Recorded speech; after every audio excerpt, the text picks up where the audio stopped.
Hi, എൻ്റെ പേര് T J Abraham. ഞാൻ ഐലേണേഴ്സ് അക്കാഡമിയുടെ ഡയറക്ടറാണ്. ഇന്ന് നമ്മോടൊപ്പം ഉള്ളത് Devika Priyadarshini, all India rank 95 for civil service examination 2024. Devika, congratulations. Thank you sir. ദേവികയുടെ റിസൾട്ടിന് വേറൊരു പ്രത്യേകത കൂടിയുണ്ട്. നിങ്ങൾക്കറിയാവുന്ന പോലെ സിവിൽ സർവീസ് എക്സാമിനേഷൻ 3 സ്റ്റേജസിലാണ്: പ്രിലിംസ്, മെയിൻസ്, ഇൻ്റർവ്യൂ. ഈ മെയിൻ എക്സാമിനേഷനിൽ GS പ്ലസ് SA പേപ്പറിൽ കേരളത്തിലെ one of the highest marks 552 മാർക്സാണ് ദേവികയ്ക്ക് കിട്ടിയത്.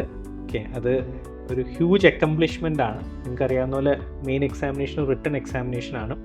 ഒരു 2 to 3 months ഒരു ഇൻറ്റൻസ് പ്രിപ്പറേഷൻ ഈ മെയിൻ എക്സാമിനേഷന് ഇമ്പോർട്ടൻ്റ് ആണ്.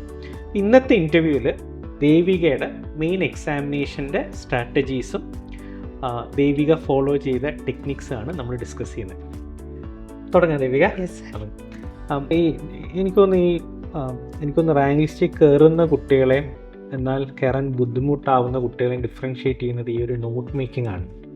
കുറച്ചും കൂടി ഡീറ്റെയിൽഡ് ആയിട്ട് അതൊന്ന് എക്സ്പ്ലോർ ചെയ്യാം. കാരണം മെയിൻസിൻ്റെ സമയത്ത് നമ്മൾ നോട്ട് ഉണ്ടാക്കുക എന്ന് പറഞ്ഞാൽ നമ്മൾ ഓൾറെഡി ലേറ്റായി.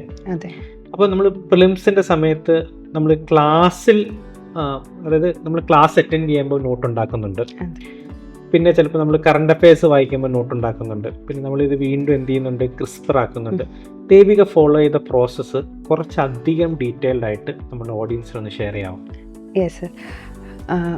ഇപ്പോൾ ക്ലാസ്സിൽ ഒരു എക്സാമ്പിൾ വെച്ച് പറയാം. ഇപ്പോൾ ഇജാസ് സാറ് സോഷ്യൽ ജസ്റ്റിസ് എടുക്കുകയാണെങ്കിൽ സാറിന് ഒരു നല്ല ഹാൻഡ് ഔട്ട് തരും. അപ്പം ഞാൻ ക്ലാസ്സിൽ ലെക്ചർ നോട്ട് എഴുതും. എന്നിട്ട് ഞാൻ വീട്ടിൽ പഠിക്കാൻ നേരത്ത് ഹാൻഡ് ഔട്ട് എടുത്ത് വായിക്കും. അപ്പോൾ ഹാൻഡ് ഔട്ടിൽ ഈ ലെക്ചർ നോട്ടിൽ നിന്ന് എന്തെങ്കിലും എക്സ്ട്രാ ഉണ്ടെങ്കിൽ ഹാൻഡ് ഔട്ടിലേക്ക് ആഡ് ചെയ്യും. അവിടെ ഒന്നുകൂടെ ചോദിച്ചിട്ട്, ലെക്ചർ നോട്ട് എഴുതുകയെന്ന് പറഞ്ഞാൽ പല കളർ പേന യൂസ് ചെയ്യും, അങ്ങനെ വല്ലതും ഉണ്ടോ? അതോ പറയുന്ന കാര്യങ്ങൾ ഫുൾ എഴുതും? പറയുന്ന കാര്യങ്ങൾ എനിക്ക് അറിയാത്ത കാര്യങ്ങൾ എഴുതും. എല്ലാം എഴുതത്തില്ല, ചിലത് ഹാൻഡ് ഔട്ടിൽ തന്നെ കാണും. ഇപ്പോൾ ഹാൻഡ് ഔട്ട് ഇപ്പം നേരത്തെ തരികയാണെങ്കിൽ ഞാൻ നേരത്തെ എൻ്റെ കയ്യിൽ വെച്ചേക്കും. ഹാൻഡ് ഔട്ട് വായിച്ചിട്ട് വരും? ഇല്ല, വായിക്കില്ല, എൻ്റെ കയ്യിൽ വെച്ചേക്കത്തേ ഉള്ളൂ. സാർ എടുക്കുന്നതിൻ്റെ കൂടെ നോക്കത്തേ ഉള്ളൂ.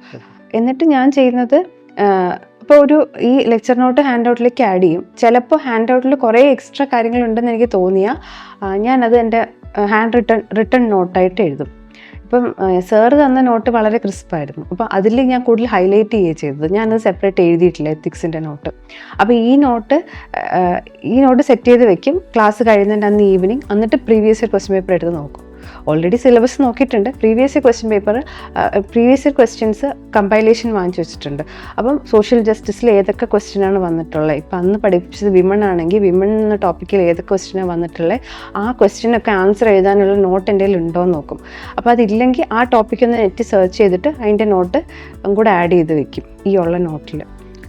എനിക്ക് മനസ്സിലാവുന്ന ഷെയർ ചെയ്തോട്ടെ. അപ്പം ക്ലാസ് അറ്റൻഡ് ചെയ്യുമ്പോൾ കയ്യിൽ ഫാക്കൽറ്റിയുടെ മെറ്റീരിയൽ ഉണ്ടാവും. അപ്പോൾ അത് ക്ലാസ്സിൻ്റെ ഇടയ്ക്ക് റെഗുലർലി ദേവിക നോക്കിക്കൊണ്ടിരിക്കും. അപ്പം അതിലില്ലാത്ത കാര്യങ്ങളൊക്കെ ഉണ്ടെങ്കിൽ ദേവിക എന്ത് ചെയ്യും, അതിലുള്ള കാര്യങ്ങൾ അതിൽ തന്നെ അണ്ടർലൈൻ ചെയ്യും. വീട്ടിൽ പോയിട്ട് പ്രീവിയസ് ഇയർ ക്വസ്റ്റ്യൻ പേപ്പർ നോക്കിയിട്ട് നോട്ടിൽ എന്തെങ്കിലും ഗ്യാപ്പ് ഉണ്ടെങ്കിൽ അത് ഫിൽ ചെയ്ത് സെറ്റ് നോട്ട്സ് ആക്കും. അതെ സർ. ഇടയ്ക്കിടയ്ക്ക് റിവൈസ് ചെയ്യൂ? എന്തൊരു ഫ്രീക്വൻസി? അതിനും ഒരു അഡീഷൻ ഉണ്ട്. ഇപ്പോൾ ഈ സ്റ്റാൻഡേർഡ് ബുക്സ് ഉള്ള ടോപ്പിക്കാണ്. ഇപ്പോൾ മോഡേൺ ഹിസ്റ്ററി ആണെങ്കിൽ ഞാൻ സ്പെക്ട്രം കൂടെ വായിക്കും. പൊളിറ്റി ആണെങ്കിൽ ഞാൻ ലക്ഷ്മികാന്ത് വായിക്കും. ഇപ്പോൾ ഷിനാസ് സാർ ക്ലാസ് എടുക്കുമ്പോൾ തന്നെ ലക്ഷ്മികാന്ത് വായിച്ചു പോകും. അത് വീണ്ടും നോട്ട് ഉണ്ടാക്കും. ഞാൻ ലക്ഷ്മികാന്തിൽ നിന്ന് നോട്ട് ഉണ്ടാക്കുമായിരുന്നു. കാരണം കമ്പയർ ചെയ്ത് പഠിക്കാനുള്ള കാര്യങ്ങളൊക്കെ ഉണ്ടല്ലോ. പ്രസിഡന്റ്, വൈസ് പ്രസിഡന്റ്, അല്ലെങ്കിൽ പ്രസിഡന്റ്, ഗവർണർ. അപ്പോൾ അങ്ങനെയുള്ള കാര്യങ്ങൾ എനിക്ക് ലക്ഷ്മികാന്ത് വായിച്ച് പഠിക്കുന്നതിലും എളുപ്പം എൻ്റെ നോട്ട് പഠിക്കുന്നതായിരുന്നു. അപ്പോൾ ഞാൻ അതിനു വേണ്ടി നോട്ട് ഉണ്ടാക്കുമായിരുന്നു. ഇപ്പോൾ ലോക്സഭ, രാജ്യസഭ അങ്ങനെ കമ്പയർ ചെയ്തിട്ടാണ് എൻ്റെ ഫുൾ പൊളിറ്റിയുടെ നോട്ട് ഉണ്ടായിരുന്നത്. അപ്പോൾ എനിക്കൊന്ന് ചില കുട്ടികൾക്ക് ഉണ്ടാകുന്ന ഒരു കൺഫ്യൂഷൻ, ഈ നോട്ട് ഉണ്ടാക്കി പഠിക്കുന്ന പ്രോസസ് കുറച്ചധികം സമയം എടുക്കില്ലേ? അത് ഇഫക്റ്റീവ് ആണെങ്കിലും പല കുട്ടികൾ അത് തീർക്കാൻ വേണ്ടിയിട്ടാണ് നോക്കുന്നത്. നോട്ട് ഉണ്ടാക്കുന്ന ഒരു ബെനിഫിറ്റ് മനസ്സിലാക്കി ഇനീഷ്യലി അധികം സമയം ഇടാറില്ല. ഇല്ല. അപ്പം പഠിത്തം സ്ലോ ആയിട്ടാണ് പോകുന്നത്, അങ്ങനെയൊക്കെ തോന്നിയിട്ടുണ്ടോ ഉണ്ടാക്കി പഠിക്കുമ്പോൾ? അതെ സർ, എൻ്റെ പഠിത്തം സ്ലോ ആയിട്ട് പോകുന്നത് എൻ്റെ മെൻറ്റർ രാഹുൽ സാറായിരുന്നു. അപ്പോൾ എനിക്ക് നല്ല ഓർമ്മയുണ്ട്. ഒരു ദിവസം രാഹുൽ സാറിൻ്റെ എൻ്റെ 1-on-1 ഒരു വീക്കിൽ സാറിനെ വിളിച്ചിട്ട് ഞാൻ പറഞ്ഞു, സാർ ഞാൻ ഭയങ്കര സ്ലോ ആണ് എൻ്റെ പഠിത്തം, ഞാൻ എന്ത് ചെയ്യേണ്ടതെന്ന് ഞാൻ വിഷമിച്ച് പറഞ്ഞിട്ടുണ്ട്. അപ്പോൾ സാറിന് അത് സാരമില്ല, പഠിക്കുന്നത് നല്ല വൃത്തിക്ക് പഠിച്ചോളൂ. ഇപ്പോൾ കാരണം ഞാൻ മാർച്ച് ബാച്ചാണ്, എനിക്ക് കുറച്ചൊരു ലക്ഷറി ഓഫ് ടൈം ഉണ്ടായിരുന്നു. അപ്പോൾ പഠിക്കുന്നത് വൃത്തിക്ക് പഠിച്ചോളൂ എന്ന് പറഞ്ഞു. പക്ഷേ സാർ ഇത്തിരി സമയം ഇട്ടാലും ആ പ്രീവിയസ് ഇയർ ക്വസ്റ്റ്യൻ പേപ്പറൊക്കെ നോക്കിയോണ്ട് അതെനിക്ക് ഭയങ്കര, എൻ്റെ മെയിൻസ് മാർക്ക് ഐലൻഡിലെ ക്ലാസ്സും അവിടുത്തെ ഫൗണ്ടേഷൻ നോട്ടും പിന്നെ ഞാൻ ഉണ്ടാക്കിയ ക്രിസ്പർ നോട്ടിലുമാണ് നിൽക്കുന്നത്. എന്നാണ് എനിക്ക് പറയാനുള്ളത്. അപ്പോൾ ഇങ്ങനെ പ്രോസസ്സ് വന്നു. അപ്പോൾ മെയിൻസിൻ്റെ സമയമായപ്പം ഈ മെറ്റീരിയൽ ഓൾറെഡി എന്തുണ്ടായിരുന്നു, ദേവികയുടെ കയ്യിലുണ്ടായിരുന്നു. അതിൻ്റെ മുകളിൽ എങ്ങനെ അത് ക്രിസ്പർ ആക്കിയ ആ ഒരു പ്രോസസ്സ് ഒന്ന് പറയാമോ? ഈ ഫൗണ്ടേഷൻ നോട്ടിൽ ഓൾറെഡി ക്ലാസ്സിൽ എടുക്കുന്ന കാര്യമാണ്. അപ്പോൾ പ്രിലിംസ് കണ്ടൻറ്റും ഉണ്ട്, മെയിൻസ് കണ്ടൻറ്റും ഉണ്ട്. അപ്പോൾ പ്രധാനമായിട്ടും മെയിൻസിന് വേണ്ട കാര്യങ്ങൾ, പിന്നെ എനിക്ക് റിവൈസ് ചെയ്യണം, പരീക്ഷ പേപ്പറിൽ എഴുതണം എന്നുള്ള കാര്യങ്ങൾ ആണ് ഞാൻ നോട്ട് ചെയ്ത് വെച്ചത്. പിന്നെ എനിക്കൊരു ടാർഗറ്റ് ഉണ്ട്. ഇപ്പോൾ സോഷ്യൽ ജസ്റ്റിസിൻ്റെ ഒരു ടോപ്പിക് എടുത്താൽ വിമൺ ആണെങ്കിൽ അതൊരു 2 പേജ്, വിമൺ എനിക്ക് കുറേ നോട്ട് ഉണ്ടായിരുന്നു സർ. അപ്പോൾ അതൊരു 2 പേജ്. ഇപ്പോൾ ഹെൽത്ത് എന്നൊരു ടോപ്പിക് ആണെങ്കിൽ അത് 1 പേജിൽ നിൽക്കണം എന്നൊരു ലക്ഷ്യത്തിൽ പേപ്പറിനെ 2ആയിട്ട് മടക്കി അങ്ങനെ വളരെ ചെറുതായിട്ട് എഴുതും. പിന്നെ പോയിന്റ്സിനെക്കാളും ഓൾറെഡി ഒരു ഫ്രെയിം വർക്ക് മനസ്സിൽ കാണുമല്ലോ. അപ്പോൾ എക്സാമ്പിളാണ് ഞാൻ എഴുതുന്നത്. ഓഡിയൻസിനോട് എന്താ പറയുക, ഫ്രെയിം വർക്ക് എന്ന് പറയുന്ന ഒരു ടേം ഒന്ന് എക്സ്പാൻഡ് ചെയ്യാവും? അതിപ്പോൾ ഒരു ഉദാഹരണം എടുത്താൽ ഏൻഷ്യൻ മെഡീവൽ ആർട്ട് ആൻഡ് കൾച്ചറിലെ ഒരു ക്വസ്റ്റ്യൻ ആണ്. ഇപ്പം ഒരു പീരീഡിൻ്റെ കോൺട്രിബ്യൂഷൻ ചോദിക്കുകയാണ്. ആ പീരീഡിൻ്റെ കോൺട്രിബ്യൂഷൻ ഇന്ത്യയിലേക്ക് എന്തൊക്കെ രീതിയിൽ കോൺട്രിബ്യൂട്ട് ചെയ്തിട്ടുണ്ട്, അങ്ങനെ ഒരു ക്വസ്റ്റ്യൻ വന്നാൽ നമ്മളിങ്ങനെ ഫ്രെയിം വർക്ക് എന്ന് പറയുമ്പോൾ ചിന്തിക്കുമ്പോൾ പൊളിറ്റി ഡയമെൻഷനിൽ എന്താ കോൺട്രിബ്യൂഷൻ, സൊസൈറ്റിയിൽ എന്താ കോൺട്രിബ്യൂഷൻ, ഇക്കണോമിയിൽ എന്താ കോൺട്രിബ്യൂഷൻ, റിലീജിയനിൽ എന്താ കോൺട്രിബ്യൂഷൻ, പിന്നെ എഡ്യൂക്കേഷനിൽ എന്താ കോൺട്രിബ്യൂഷൻ, അങ്ങനെ അതിനെയാണ് ഞാൻ ഫ്രെയിം വർക്ക് എന്ന് ഉദ്ദേശിച്ചത് സർ. അപ്പോൾ അങ്ങനെ ചിന്തിക്കുമ്പോൾ നമുക്ക് എക്സാമ്പിൾ പ്രിലിംസിൽ നിന്ന് പഠിച്ചത് കാണും. അപ്പോൾ ഈ ഫ്രെയിം വർക്കിൻ്റെ ഉദാഹരണമായിട്ട് എക്സാമ്പിളായിട്ട് ഈ പ്രിലിംസിൽ നിന്ന് പഠിച്ച ഫാക്റ്റ് എഴുതി നമ്മുടെ ആൻസറിനെ സബ്സ്റ്റാൻഷിയേറ്റ് ചെയ്യാനും പറ്റും. അപ്പോൾ എൻ്റെ നോട്ട്സിൽ പ്രധാനമായിട്ടുണ്ടായിരുന്നത് ഈ ഫ്രെയിം വർക്കിലൂടെയുള്ള എക്സാമ്പിൾ മാത്രമാണ്. കാരണം ഫ്രെയിം വർക്ക് ഈ സാധനം ഓൾറെഡി മനസ്സിലുണ്ടല്ലോ.